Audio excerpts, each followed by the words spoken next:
Hi, I'm Claire, and today I want to talk about the Hugo Awards, and more specifically about the Hugo Award finalists for 2017, the list of which was just revealed this past Tuesday. So we have a Hugo Award ballot, we have a list of final nominees that we're going to be able to vote for this summer when we all fill in our Hugo Award ballots, and I am so excited. If you're not familiar with the Hugo Awards, they are an award that is given out every year for the best science fiction and fantasy works of the year prior. So in 2017, we're giving out awards for the best stories and fanzines and editors and artists and other related works of science fiction and fantasy that came out in 2016. And when I say we, I do mean we as in including me. That is what's most exciting about the Hugo Awards for me. It's that it's an award that is voted on by fans. So if you have a membership to this year's Worldcon, you get to vote for this year's Hugo Awards. The nominations are a bit more complicated than that in terms of who gets to nominate, but the nomination period for this year is done, so we don't really need to get into it. Now, I feel like I must mention this, otherwise it'll sound really weird that I didn't, but I really don't want to talk about it, so I'm gonna be quite brief. In the past few years, in the Hugo Awards and in the field of science fiction and fantasy in general, there has been this infuriating and irritating small group of people claiming that the awards are given out for political reasons now, that they weren't before, that the liberals and the SJWs and the PC police are trying to ruin all the nice things. These people have used dirty tactics to game the actual voting process in the nomination phase to get some of the works that they prefer, some nominations, and for them to be on the final ballot. These people claim to represent this silent majority that's being silenced by the liberal PC police. However, every time this has happened, none of their works have been able to win a Hugo because they are in fact a very small, very vocal and unpleasant minority. It has been the worst. But this year, a new rule change in the way that the nominations are counted up for the Hugos has been put in place to try and counteract the effect of small groups of people using block voting tactics to overwhelm the ballot. And this rule change, E pluribus Hugo, I'm not gonna try and explain it because I don't really understand the math behind it. However, it seems to have worked because the ballot looks a lot more like the field of science fiction and fantasy nowadays actually looks when you look at the titles that publishing houses promote, when you look at the bestseller list, when you look at that kind of thing. The ballot makes sense. I'm going to leave some links in the description box below to the full list of finalists if you want to check that out, as well as a link to File 770 where Mike Glyer did a piece about the impact of the Rabid Puppies slate on this year's finalists, and you should check that out if you'd like to know what you're voting for and where it came from.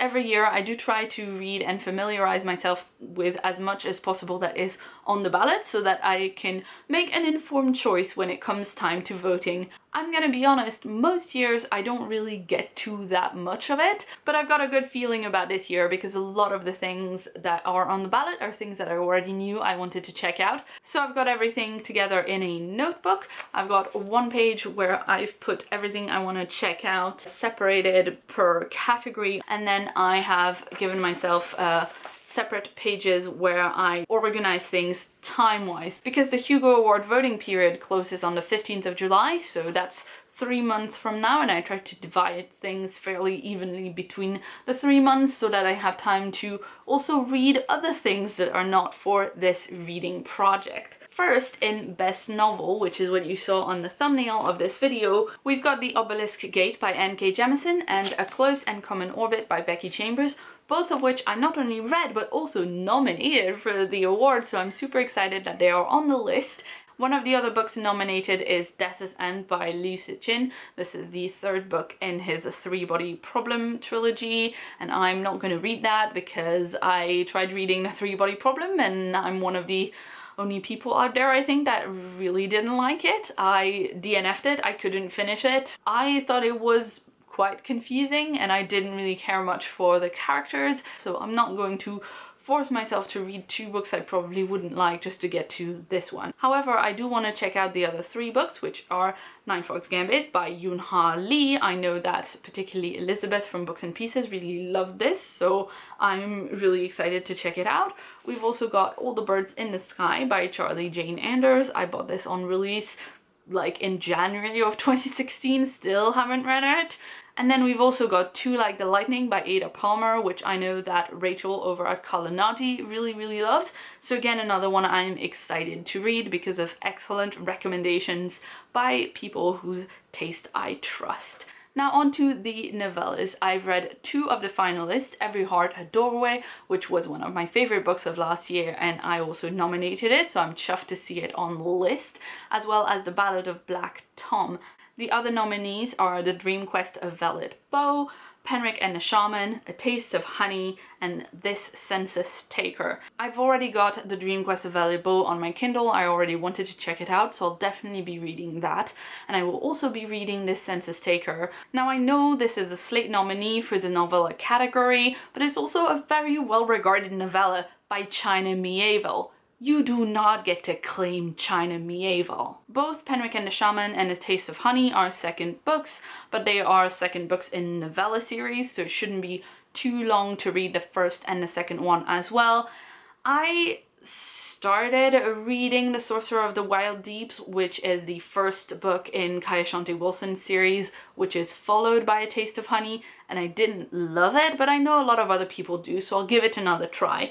As for Penric and the Shaman, it's written by Lois McMaster-Bujold. I've only read 1 book by her, and that was Captain Vorpatrol's Alliance, and I read that the year that it was nominated for a Hugo, and when I say I read it, I mean I started it because I had to stop reading it because I hated it so much, and I wanted to hit Ian Vorpatrol on his head all the time because he was the worst. However, that was the 13th book in a different series, in a different genre, and a book about a minor character. I might well really love this series of fantasy novellas, so I'll definitely give those a go as well. For Best Novelette and Best Short Story, both I'm going to discount the Slate nominees because one of them is a weird rip-off of the Chuck Tingle type story and the other one is written by John C. Wright, so I'm not going to like either of those. For Best Novelette though, I'm really excited specifically about The Jewel and the Lapidary, which is a Fran Wilde novelette that I've really heard great things about, as well as You'll Surely Drown Here If You Stay. I'm gonna read the other ones as well, but those are the 2 that I was particularly excited to check out. For Best Short Story, I hadn't read any of those either, but since the list came out, I've read The City Born Great and Our Talents Can Crush Galaxies, and they were both really great short stories. I'm looking forward to reading the other 3 in that category. For Best Related Works, 2 things that I nominated made it onto the ballot, and I was super excited to see that. They were the Women of Harry Potter posts that Sarah Gailey did on Tor.com, as well as the Geek Feminist Revolution. For both of these, I've read most of the material at one point or another, but I will go through both of them again to make sure that I've read all the way through. The other finalists I was aware of, but I wasn't necessarily planning to read. I'll try and check them out, particularly if they are included in the Hugo voter packet, which is something that Worldcon has been putting together for Hugo voters in recent years to make it more accessible, where they give you an extract or sometimes the full book so that you can read it to vote for the awards. I'm obviously interested in reading late Carrie Fisher's memoir, Princess Diarist. I'm also quite interested in the non-fiction book by Ursula K. Le Guin, as well as the conversation with Robert Silverberg. I'm not uninterested in the Neil Gaiman book, but I'm more ambivalent about Neil Gaiman's non-fiction. I like his fiction, but I'm not super invested in reading every single little piece that he's ever written. And it's also the Slate nominee for this category, even though Neil Gaiman is plenty popular enough that he would have been on this ballot without the Slate nomination anyway. It does still put a damper on things for me. I'm overjoyed about the graphic story section for this year. I've already read Saga Volume 6, really enjoyed it. I started Miss Marvel, but I'm not up to Volume 5, so it'll be an excellent reason to catch up. I've already bought myself Monstrous because I wanted to read it and because I thought it would be on the ballot, and there we go. It is on the ballot, so that's really exciting. Paper Girls and Black Panther I already had my eye on. The Vision I didn't know about, but I'll definitely try it out anyway. I saw the cover online recently and it looked badass. For Best Dramatic Presentation Long Form, which is usually a film or a season of TV, I've already seen Arrival, which I absolutely loved, as well as Rogue One, which I liked, but if there had been more than like 3.5 ladies in the entire Resistance, it would have been cool. I know I'm super late on this, but I do actually have tickets for seeing Hidden Figures later this month. I also want to check out Stranger Things Season 1, which I've heard really great things about. I will probably watch Deadpool and Ghostbusters as well, because they're not big commitments of time. I didn't go and see them when they came out in the cinema because I could basically take it or leave it at that point, but you know, it's a small commitment of time, so I'll probably watch it. I regularly watch Doctor Who and Game of Thrones, so I'm already covered for half of the dramatic presentation short form category, and I was really happy to see that there is now a cap on how many episodes of the same TV show can be nominated. So you can only have 2 episodes of Game of Thrones nominated in each year, or 2 episodes of Doctor Who. I haven't checked out the new Black Mirror yet. I enjoyed what I saw of the old series of Black Mirror, but I did think it was a little bit bleak and terrible, and everybody is the worst and technology is the worst and the future is the worst. And I've heard that the new series isn't quite so bleak, and particularly this episode, San Junipero, is a little bit more hopeful, so I hope that is true. That I think would be something that would make me like Black Mirror a lot more. I was completely unaware of the clipping album Splendor and Misery before it made it onto the ballot, which is weird because I'm a huge Hamilton fan, and one of the writers on this album is David Deeks, who was in the original cast for Hamilton. It's weird to hear his voice being like not Lafayette and not Jefferson. It's intensely weird, so I'm happy it's on the ballot because the Hugo Award ballot seems like the right place for an album this weird. And the final thing is Leviathan Wakes, which is the final episode of season 1 of The Expanse. And when I saw that it was the final episode, I was a little bit annoyed because basically it means you have to watch the entire season. But then I asked Twitter, and Twitter said, the show's really great, you should absolutely watch it.